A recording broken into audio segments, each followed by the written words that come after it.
Hello everyone, आज की इस वीडियो में मैं आप लोगों को बताऊंगा कि जो एचपीसीएल की नई 41 वैकेंसीज निकली हैं, इसका पूरा का पूरा पैटर्न क्या रहने वाला है और इसका सिलेबस क्या होगा। मैं तुम्हें ए टू जेड बिल्कुल स्टेप बाय स्टेप बताऊंगा तुम्हें पेपर कैसे क्लियर करना है, और इसमें ना आपकी बार एडवांटेज भी मिलेगी तुम्हें, क्योंकि ये वाला फॉर्म जैसे तुम देख रहे हो इसकी 41 वैकेंसीज है, लेकिन 41 वैकेंसीज के आगे एक स्टार भी लगा हुआ है। इस स्टार का लगने का रीजन क्या है, पहले ना एचपीसीएल वालों से गलती से यहाँ पर वैकेंसी एक लिखी गई थी। अब की बार उन्होंने फॉर्म में करेक्शन करी है और यहाँ पर टोटल वैकेंसीज 41 कर दी है, और इसीलिए ना इन्होंने डेट भी आगे बढ़ा दी है। अब 10 मई कर दिया, 10-12 दिन इन्होंने डेट आगे बढ़ाई है, लेकिन उसका बेनिफिट ना आप लोगों को मिलेगा, क्योंकि पहले जब ये सिर्फ एक वैकेंसी थी तब ना यहाँ पर इतने फॉर्म नहीं भरे गए होंगे, मुश्किल से 50-100 जनों ने फॉर्म भरा होगा, और अभी भी सिर्फ 10-12 दिन इन्होंने आगे बढ़ाई है डेट, तो इतने सारे लोगों को इतना पता नहीं होगा इस वैकेंसी का। तो तुम्हें इसका एडवांटेज मिलेगा, लो कंपटीशन होने की वजह से आपके पास बहुत ज्यादा चांस हो जाएंगे तुम्हारे इसमें सिलेक्शन होने के। और तुम यहाँ पे देख भी रहे होगे कि इसमें ना 3 साल का डिप्लोमा मांगा, सिर्फ आपके पास बीएससी वाले भी कोई कंपटीशन नहीं है, तो बहुत ही सही टाइम है, क्योंकि और 10.5 लाख का पैकेज भी है। आसानी से क्रैक करो इस पेपर को, इतना मुश्किल नहीं है। तुम्हें सारा का सारा स्टेप बाय स्टेप सिलेबस बता देता हूँ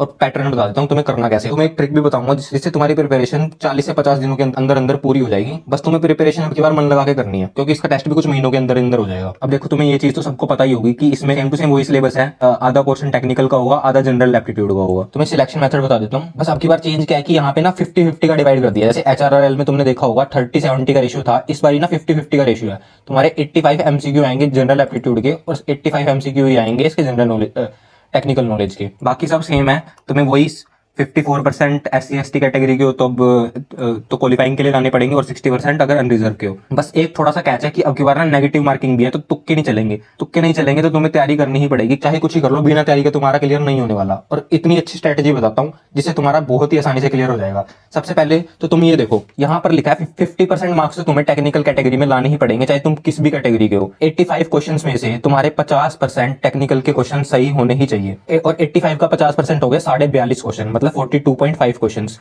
अगर तुम्हारे सही नहीं हुए, और ये भी याद रखना 0.25 तुम्हारी नेगेटिव में भी है, तो मतलब तुम्हें कम से कम 45 से 50 क्वेश्चन तो आने ही चाहिए टेक्निकल के, तभी तुम्हारा क्वालिफाई होगा सिर्फ टेक्निकल का। के बाद भी तुम्हें 50-60 नंबर जनरल एप्टीट्यूड में भी स्कोर करने पड़ेंगे, लेकिन जनरल एप्टीट्यूड में मानता हूँ इतना मुश्किल है नहीं है। जो मेन गेम है वो सारा टेक्निकल का ही है। बस तुम्हें टेक्निकल अपना स्ट्रॉन्ग रखना है, और वो होगा कैसे, वो चीज भी बताता हूँ तुम्हें। बस ये बात ध्यान रखना, तुम्हें 45 से लेकर 50 नंबर के बीच बीच में टेक्निकल में ले आओ, तुम्हारा आराम से क्लियर है, क्योंकि 60% अनरिजर्व में है। अराउंड 102 के आसपास ही कट ऑफ जाएगी, क्योंकि इतना ज्यादा कंपटीशन नहीं है। तो 102 नंबर जिसने सिक्योर कर लिए वो अपना सीबीटी तो क्लियर ही समझो। अब तुम्हें बताता हूँ स्टेप बाय स्टेप तुम्हें करना क्या है। तुम्हें लाने बस 45 नंबर टेक्निकल में, और सबसे मुश्किल पार्ट ये है कि 45 नंबर टेक्निकल में आते नहीं है। उसके लिए मैंने तुम्हारे लिए एक सोल्यूशन बनाया है। उसके लिए मैंने तुम्हारे लिए एक 203 पेज की ई बुक पीडीएफ बनाई है। पहले मैं तुम्हें वो बुक तुम्हें पीडीएफ दिखा देता हूँ। देखो, ये वाली पीडीएफ है।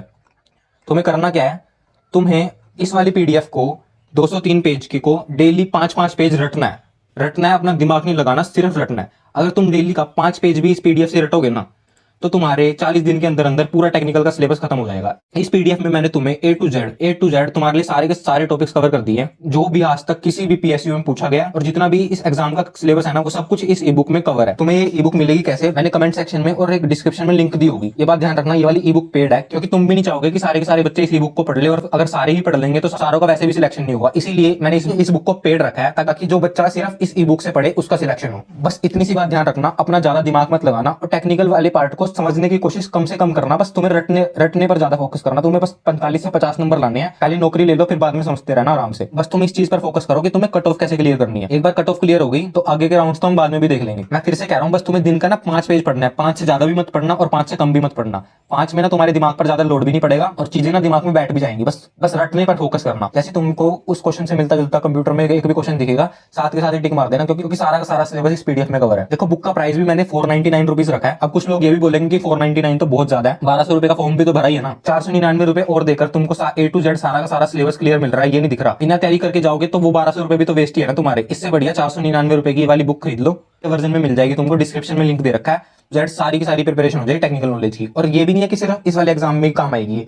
एचआरआरएल, आईयूसीएल और एचपीसीएल ऑलमोस्ट सभी के सभी पीएसयूज में सेम टेक्निकल क्वेश्चन पूछे जाते हैं, तो उन सब पीएसयूज में भी ये वाली पीडीएफ तुम्हें काम आएगी। एक बार रट लोगे तो टेक्निकल पे बिल्कुल मजबूत हो जाएगा तुम्हारा। पीडीएफ की लिंक डिस्क्रिप्शन में जाकर डाउनलोड कर लो, और अगर कोई क्वेश्चन हो तो तुम कमेंट सेक्शन में मेरे से पूछ भी सकते हो।